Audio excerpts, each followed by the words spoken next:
Now that we've adapted the head of our document to the little codes that Joomla needs in order to run this as a Joomla template, let's go ahead and place in the codes that are required to load our modules and the components in the rest of our index.php page.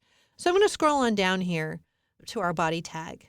And right now, I have a little note here that says put language switcher and search here. Well, our language switcher, our navigation, our breadcrumbs, the content in the right column, and our menu down in the footer are all modules. So let's go ahead and deal with this module code first. So I've given you a little exercise file down here that has some module code in it. And I'm going to go ahead and copy that line. Controller Command C to copy. And where it says put their language switcher in search here, I'm going to highlight that and say Controller Command V. That is the little bit of code that you need in order to include a module in your web page. And I'm going to go ahead and just clean up the formatting there a little bit. So what does this line of code mean? Well, let's take a look at it. So JDoc include indicates that this is something for Joomla to include right here in this document. What kind of thing am I including? Well, this time it's modules as opposed to the head, which was up at the top of the page. Then it's going to ask us for a module position. Right now, this is position -0. Now, Joomla core templates tend to use this position 0, position 1, position 2, position 3, and so forth. And the reason that they went with module position names like that is because then your module positions are not tied to the way that your template is put together. If you want to take position 0 and you want it at the top of the page, and then you decide you want it at the bottom of the page, you just simply move it. My take on this is no client in the world will ever remember what position 0, position 1, position 2 are. They're just not going to remember it. So I tend not to name my modules these sorts of names. There's nothing wrong with it. It's just a philosophical difference. What I prefer to do is name my module positions by functionality or by positions on the page. That's particularly great for a custom extension where we really can hone down to exactly what it is that we want to appear in our Joomla template, as opposed to a more generic, commercially available template or a template that ships with Joomla, where every position may be used for every kind of module. So I'm going to change this name of position 0 to search, because that is really what's going to go in that spot. In fact, the language switcher will go there too, but it's that search position up in the upper portion of the page. The last part here is a style of HTML5. Now, there are several values that can go here. The style refers to what kind of HTML will be wrapped around this module before it appears on the web page. And historically, that's been a table that's been wrapped around the module before it appears. And in the last versions of Joomla, it was simply a div with a class of module table on it. And it was always a div with a class of module table. These styles are still available to you. So if you make your style have a value of XHTML, you will always have a div. And it will always have a class of module table associated with it.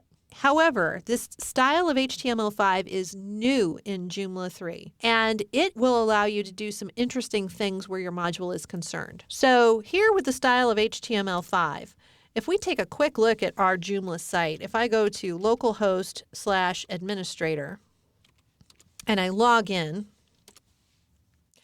and I go to extensions, module manager, and I just take a look at one of these modules, let's say search, for example.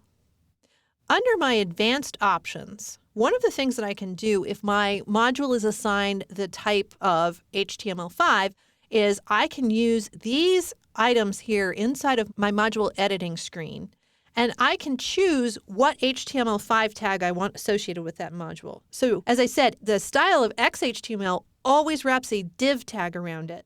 With the HTML5 style, I can choose which tag I want. So do I still want a div? Do I want it to be a section, an aside, nav, address, or article around my module instead?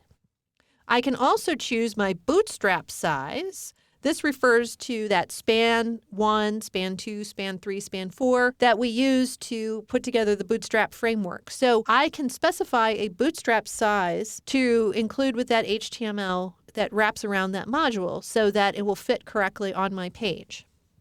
I can also choose which header tag I would like associated with that particular module. Do I want it to be in H3? Do I want it to be in H1? Do I need it to be in H6? Or just simply a paragraph?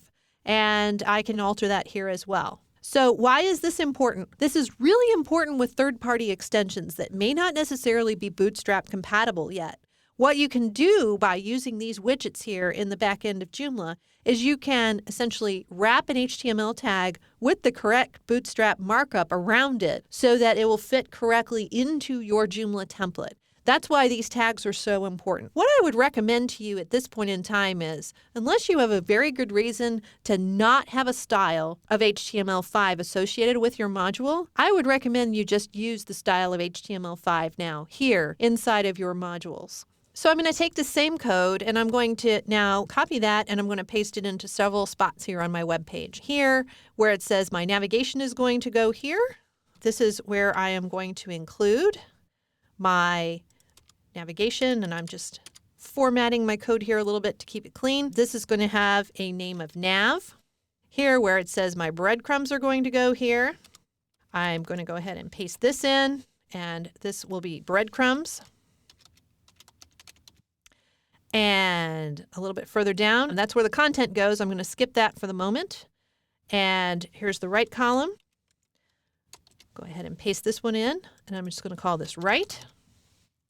And then down here at the bottom of the page, I didn't put in a note that said that I wanted to have the footer menu display down here, but I'll go ahead and I'll add the code for doing that. And this will be a name of footer. Okay, so then the last thing I need to do is add my code for where the component is going to go. This is where the articles will display on the web page, where the sitemap's going to display. There's only one component per page, so there's one batch of code for doing this. And back in my little Joomla cheat sheet here, there's just these two lines you need to copy. That's the message and the component, Control-Command-C to copy. And then up here at the top of the page, Control-Command-V to paste those. And if I just hit tab while those two lines are highlighted here in Dreamweaver, I can tab both lines together and keep my code here looking clean. So there we go. We have our lines of code now for all of the modules on the website. We've set them all to the style of HTML5. I've assigned them all positions that will mean something to a client in the long run. And I've also included the codes here for the message, like the thank you for sending the email message, and the component, which would be my articles, my sitemap, and so forth for my website. That's all in place now. And we're done with index.php.